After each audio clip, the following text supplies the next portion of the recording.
हरे कृष्ण। श्रीमान जितामित्र प्रभु जी के द्वारा लिखित श्री भगवान ने कहा श्रीमद् भगवत गीता कथा रूप के अंतर्गत अध्याय संख्या 1 श्लोक संख्या 8 का पाठ, अनुवाद तथा व्याख्या इस प्रकार है। श्लोक: भवान भीष्मश्च कर्णश्च कृपश्च समितिञ्जयः अश्वत्थामा विकर्णश्च सौमदत्तेस्तथैव च। अनुवाद अर्थात मेरी सेना में स्वयं आप, भीष्म, कर्ण, कृपाचार्य, अश्वत्थामा, विकर्ण तथा सोमदत्त का पुत्र भूरिश्रवा आदि हैं, जो सदैव युद्ध में विजयी रहे हैं। भगवत गीता 1:8। अब प्रभु जी के द्वारा व्याख्या। इस श्लोक में दुर्योधन ने द्रोणाचार्य को अपनी सेना के 7 वीरों के नाम गिनाए हैं। 1. स्वयं आप अथवा द्रोण। 2. पितामह भीष्म। 3. कर्ण। 4. कृपाचार्य। 5. अश्वत्थामा। 6. विकर्ण और 7. सोमदत्त के पुत्र भूरिश्रवा। पूर्व के 3 श्लोकों में उसने पांडवों की सेना के 17 वीरों का उल्लेख किया था तथा कहा था कि सर्व एव महारथाः, अर्थात ये सभी महारथी हैं। इसके पश्चात श्लोक संख्या 7 में उसने द्रोण से कहा कि मैं आपकी सूचना के लिए अपनी सेना के विशिष्ट नायकों को बताऊंगा। और इस श्लोक में उसने अपनी सेना के विशिष्ट नायक बतलाए हैं, जिनके विषय में हम कुछ विचार करेंगे। 1. द्रोणाचार्य। दुर्योधन ने सर्वप्रथम द्रोणाचार्य का नाम लेकर अपनी भावना प्रकट की है कि वह द्रोणाचार्य पर सबसे अधिक आश्रित है। यद्यपि कौरवों के कुलवृद्ध तथा वयोवृद्ध भीष्म जी हैं तथा भीष्म जी इस समय कौरव सेना के सेनापति भी हैं, परंतु फिर भी दुर्योधन सबसे प्रथम द्रोणाचार्य का नाम ले रहे हैं। यद्यपि द्रोणाचार्य कुरुवंश के गुरु हैं तथा अत्यंत सम्मानित हैं, परंतु भीष्म जी कुरुवंश के पितामह तथा संरक्षक होने के कारण द्रोण से भी अधिक सम्मानित हैं। इसलिए अर्जुन ने द्वितीय अध्याय के 4 श्लोक में जब यह समस्या रखी थी कि वे अपने गुरुजनों के समक्ष कैसे युद्ध करें, तो उन्होंने सर्वप्रथम भीष्म जी का तथा उसके बाद द्रोणाचार्य का नाम लिया था। इसी प्रकार गीता के उपदेश के बाद जब युद्ध प्रारंभ होने वाला था, उस समय महाराज युधिष्ठिर ने अपने शस्त्रों को त्याग कर सर्वप्रथम भीष्म जी तथा उसके पश्चात द्रोणाचार्य तथा कृपाचार्य को प्रणाम करके युद्ध करने की आज्ञा तथा विजय का वरदान मांगने का शिष्टाचार प्रकट किया। इस प्रकार हम देखते हैं कि अर्जुन तथा युधिष्ठिर जैसे शुद्ध भक्त यह विचार करते हैं कि सम्मानित लोगों में भी पहले किसका सम्मान करना चाहिए तथा बाद में किसका सम्मान करना चाहिए, परंतु दुर्योधन चूंकि अभक्त है, इसलिए वह इन बातों पर अधिक विचार नहीं कर सकता। यद्यपि द्रोण तथा भीष्म दोनों ही कुरुवंश के गुरु हैं, परंतु भीष्म द्रोणाचार्य से भी बड़े गुरु हैं। दुर्योधन के विचार से द्रोणाचार्य भीष्म जी से अधिक श्रेष्ठ हैं, क्योंकि उन्होंने ही कौरवों तथा पांडवों को युद्ध विद्या का उपदेश तथा संपूर्ण प्रशिक्षण दिया है। इसलिए दुर्योधन अपनी विजय पूरी तरह से द्रोणाचार्य के ही आश्रित समझता है। 2. भीष्म। द्रोणाचार्य के पश्चात दुर्योधन ने भीष्म जी का नाम लिया। भीष्म जी ने दुर्योधन से उस घटना का अत्यंत विस्तार से वर्णन किया था जिसमें अम्बा से विवाह न करने के कारण उनको अपने ही गुरु परशुराम जी से युद्ध करना पड़ा था। इस युद्ध में भीष्म की परशुराम पर विजय हुई थी तथा इसी घटना के कारण परशुराम जी ने यह प्रतिज्ञा की थी कि भविष्य में वे किसी भी क्षत्रिय को युद्ध की शिक्षा नहीं देंगे। भीष्म नाम का अर्थ भी है भयानक, अर्थात जो व्यक्ति युद्ध में अत्यंत भयानक दिखाई देता हो वह भीष्म है। दुर्योधन को आशा थी कि भीष्म उसकी सेना में भयानक रूप से युद्ध का प्रदर्शन करेंगे। भीष्म जी का नाम श्रीमद् भागवत में 12 महाजनों में आया है। यमराज यमदूतों को बतलाते हैं कि ये 12 व्यक्ति भगवान तथा भगवान के नाम की महिमा को पूर्ण रूप से जानते हैं। भीष्म जी ने युधिष्ठिर महाराज के राजसूय यज्ञ में शिशुपाल तथा अन्य श्री कृष्ण के विरोधी राजाओं के सामने श्री कृष्ण की महिमा का विस्तार से वर्णन किया था। भीष्म जी ने शिशुपाल के सामने ही शिशुपाल के पूर्व जन्म तथा पूर्व से भी पूर्व जन्म के संबंध में बतलाया था कि वह रावण तथा हिरण्यकशिपु था। महाभारत में अनेक स्थलों पर भीष्म जी श्री कृष्ण की महिमा का वर्णन करते पाए जाते हैं। जब अर्जुन के बाणों से भीष्म जी का संपूर्ण शरीर विद्ध हो गया तथा उनके शरीर में एक अंगुली की भी जगह नहीं थी जहां अर्जुन का बाण न छेदा हो, तो उस समय भी उन्होंने अपने प्राण नहीं त्यागे, क्योंकि वे उन योगियों को प्राण त्यागने की विधि सिखाना चाहते थे जो भगवान के शुद्ध भक्त नहीं हैं तथा फिर भी योगाभ्यास तथा ब्रह्मचर्य का पालन करके उत्तरायण में शरीर छोड़ते हैं तथा वैकुंठ की प्राप्ति करते हैं। वहां जाकर पुनः इस संसार में आना नहीं पड़ता। जब तक सूर्य उत्तरायण में नहीं आया तब तक भीष्म जी ने युधिष्ठिर महाराज को महाभारत के युद्ध के बाद अनेक प्रकार के धर्मों का उपदेश दिया, जिसके अंतर्गत विष्णु सहस्रनाम अर्थात विष्णु के 1000 नामों का भी वर्णन आता है। भीष्म जी का चरित्र अगाध है।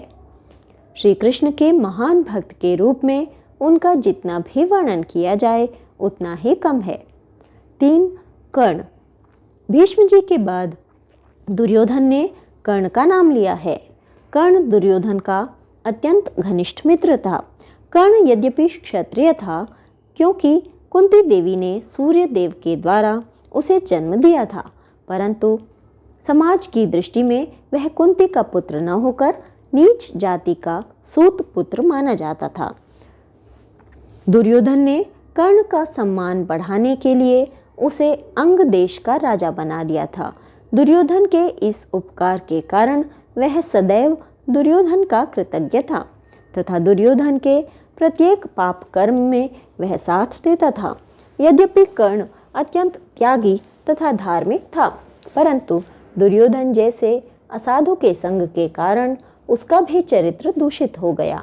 शास्त्रों में कहा गया है कि असाधु की संगति से सदैव दूर रहना चाहिए, परंतु अपने अज्ञान के कारण कर्ण दुर्योधन के साथ अपनी मित्रता के निर्वाह को ही अपना सर्वश्रेष्ठ धर्म समझता था।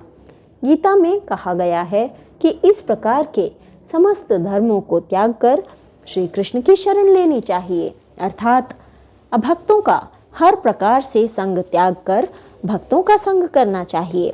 परंतु कर्ण अपने अज्ञान के कारण उस अधर्म को ही अपना धर्म समझता था। श्री कृष्ण ने भी कर्ण को धर्म की शिक्षा देकर समझाया था कि वह पांडवों के पक्ष में युद्ध करे, परंतु मूर्ख होने के कारण उसने श्री कृष्ण की बात नहीं मानी तथा अपने जीवन को कलंकित किया।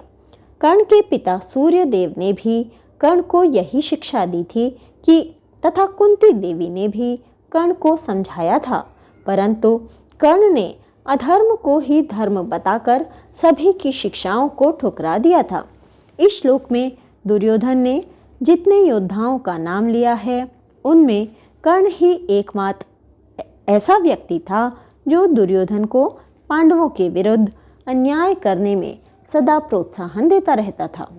कर्ण के अतिरिक्त दुशासन और शकुनी भी दुर्योधन के साथी थे, परंतु इन दोनों की तुलना में कर्ण ही अधिक वीर था, जो अर्जुन से सदा स्पर्धा रखता था। यद्यपि यहाँ पर दुर्योधन कर्ण का नाम ले रहा है, परंतु गीता के उपदेश के बाद युद्ध के प्रारंभ में भीष्म जी जब कर्ण की निंदा करते हैं तो कर्ण युद्ध छोड़कर अपने शिविर में यह कहकर चला जाता है कि यदि भीष्म इस सेना में युद्ध करेंगे तो मैं युद्ध नहीं करूंगा। जब युद्ध में 10 दिनों के बाद भीष्म जी की शरशैया हो गई तब कर्ण युद्ध में आया था। इस प्रकार हम देखते हैं कि दुर्योधन कर्ण पर अत्यंत विश्वास करता था। 4. कृपाचार्य।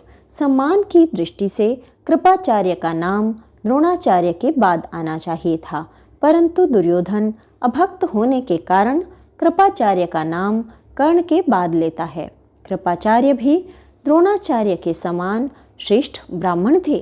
गीता के उपदेश के बाद युद्ध के प्रारंभ में जब युधिष्ठिर महाराज द्रोणाचार्य से मिलने के बाद कृपाचार्य को प्रणाम करके विजय का आशीर्वाद मांगते हैं, तो कृपाचार्य उन्हें विजय का आशीर्वाद देते हैं तथा यह भी बताते हैं कि उनका इस युद्ध में वध नहीं होगा। श्रीमद् भागवत में बताया गया है कि कृपाचार्य अभी भी जीवित हैं तथा इस 7वें मनवंतर के बाद अगले 8वें मनवंतर में कृपाचार्य भी सप्तऋषियों में से एक होंगे। हमें यह जानना चाहिए कि प्रत्येक मनवंतर में सप्तऋषि बदलते हैं।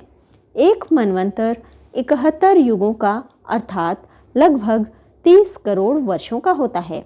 इस 7वें मनवंतर में अभी 43 युग शेष हैं तथा लगभग 18 करोड़ वर्ष बाकी हैं। इससे पता चलता है कि कृपाचार्य अभी 48 करोड़ वर्षों तक भविष्य में जीवित रहेंगे। कृपाचार्य के विषय में दुर्योधन ने समितिंजयः शब्द का प्रयोग किया है, जिसका अर्थ है युद्ध में विजयी, परंतु वास्तव में तो कृपाचार्य युद्ध में अवध्य हैं।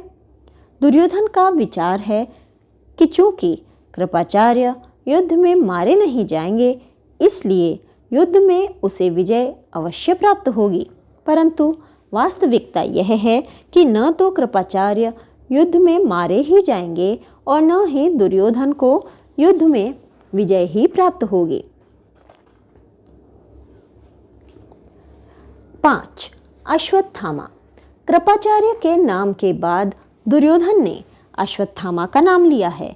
अश्वत्थामा द्रोणाचार्य का पुत्र तथा दुर्योधन का सखा था। दुर्योधन जानता था कि कृपाचार्य के समान अश्वत्थामा भी अवध्य है तथा हमें समझना चाहिए कि श्रीमद् भागवत के अनुसार अश्वत्थामा भी अगले मनवंतर के सप्त ऋषियों में से एक बनेंगे। अश्वत्थामा ने श्री कृष्ण की महिमा न जानने के कारण तथा बालक होने के कारण युद्ध में श्री कृष्ण तथा अर्जुन को आग्नेयास्त्र के द्वारा मार डालने का भी प्रयास किया था। उस समय व्यास देव ने अश्वत्थामा को श्री कृष्ण की महिमा बतलाई थी। महाभारत युद्ध के पश्चात रात्रि में जब अश्वत्थामा ने द्रौपदी के 5 पुत्रों की हत्या कर दी और अर्जुन कृष्ण ने उसका पीछा किया, तो अपनी प्राण रक्षा के लिए उसने ब्रह्मास्त्र छोड़ दिया। जब अर्जुन ने उसके ब्रह्मास्त्र को रोकने के लिए अपना ब्रह्मास्त्र छोड़ा, तो उसे अपना ब्रह्मास्त्र लौटाना पड़ा, परंतु वह अपने ब्रह्मास्त्र को पूरी तरह लौटा नहीं सकता था। अतः उसके ब्रह्मास्त्र से उत्तरा के गर्भ में महाराज परीक्षित की मृत्यु हो गई। श्री कृष्ण ने उत्तरा के गर्भ में महाराज परीक्षित को तो जीवित कर दिया, परंतु अश्वत्थामा को बतलाया कि बाल हत्या के पाप के कारण अगले 5000 वर्ष तक उसके सिर से खून निरंतर बहता रहेगा, जिसकी दुर्गंध के कारण वह एक स्थान में खड़ा भी नहीं रह सकेगा। दुर्योधन ने कृपाचार्य तथा अश्वत्थामा के नामों के बीच में समितिंजयः शब्द का प्रयोग करके यह संकेत किया है कि दोनों ही चिरंजीवी हैं, अतः उनकी विजय निश्चित है। 6. विकर्ण। दुर्योधन ने अश्वत्थामा का नाम लेने के बाद विकर्ण का नाम लिया है। धृतराष्ट्र के 100 पुत्रों में विकर्ण भी एक थे, अर्थात दुर्योधन के ये छोटे भाई थे। जिस समय दुशासन भरी सभा में द्रौपदी का अपमान कर रहा था, उस समय विकर्ण ने इस अधर्म का तीव्र विरोध किया था, परंतु कर्ण ने विकर्ण को छोटी अवस्था का समझकर डांट कर चुप करा दिया था। यद्यपि विकर्ण अत्यंत धर्मात्मा थे, परंतु दुर्योधन के अधर्म में सहयोग देने के कारण इन्हें भी अधर्म का फल भोगना पड़ा। विकर्ण का नाम विशेष रूप से लेने के कारण यह पता चलता है कि दुर्योधन को दुशासन की अपेक्षा विकर्ण के बल पर अधिक गौरव था। यद्यपि दुर्योधन को दुशासन अधर्म में अधिक सहयोग देता था, परंतु युद्ध में उसे विकर्ण से सहयोग की अधिक आशा थी। 7. भूरिश्रवा। विकर्ण के बाद दुर्योधन ने अंत में भूरिश्रवा का नाम लिया है। भूरिश्रवा के पिता सोमदत्त तथा उनके पिता बालीक थे, जो महाराज शांतनु के भाई थे। इस प्रकार भूरिश्रवा दुर्योधन तथा पांडवों के चाचा थे। ये अत्यंत वीर थे। सात्यकी के साथ युद्ध करते समय इन्होंने सात्यकी को मार डालने का प्रयास किया था। उस समय श्री कृष्ण के आदेश से अर्जुन ने दूर से ही भूरिश्रवा की तलवार सहित भुजा काट दी तथा श्री कृष्ण के प्रिय भक्त सात्यकी के प्राणों की रक्षा हो गई। उस समय भूरिश्रवा ने अर्जुन तथा श्री कृष्ण पर अधर्म के आचरण का आरोप लगाया, परंतु अर्जुन ने युद्ध के नियमों के अनुसार सिद्ध किया कि उन्होंने किसी भी प्रकार का अधर्म नहीं किया है। भूरिश्रवा अर्जुन की बात का कोई उत्तर नहीं दे सके तथा युद्ध भूमि में अपने प्राणों को त्यागने के लिए ध्यान लगाकर बैठ गए। उस समय श्री कृष्ण तथा अर्जुन ने उनके जीवन पर्यंत यज्ञ तथा दान के आचरण की प्रशंसा की तथा उनके लिए श्रेष्ठ लोक की प्राप्ति की कामना की। उसी समय सात्यकी ने युद्ध के नियम के अनुसार भूरिश्रवा का मस्तक अपनी तलवार से काट दिया तथा भूरिश्रवा को श्री कृष्ण तथा अर्जुन के आशीर्वाद से उत्तम गति प्राप्त हुई। श्रील प्रभुपाद तात्पर्य में लिखते हैं कि दुर्योधन उन अद्वितीय वीरों का उल्लेख करता था जो सदैव विजयी होते रहे हैं। इस श्लोक में प्रयुक्त शब्द समितिंजयः यद्यपि कृपाचार्य के साथ आया है, जिसका अर्थ है कि कृपाचार्य सदा युद्ध में विजयी हैं, परंतु इस श्लोक के अनुवाद तथा तात्पर्य में श्रील प्रभुपाद ने इस शब्द को सभी योद्धाओं के साथ माना है। श्रील प्रभुपाद के अनुसार दुर्योधन इन सभी योद्धाओं को युद्ध में विजयी बतला रहा है। हम यह देख सकते हैं कि दुर्योधन यह नहीं समझ सकता कि यद्यपि श्री कृष्ण के हाथ में शस्त्र नहीं है, फिर भी जहाँ श्री कृष्ण हैं वहाँ ही विजय होगी। हरे कृष्णा इति।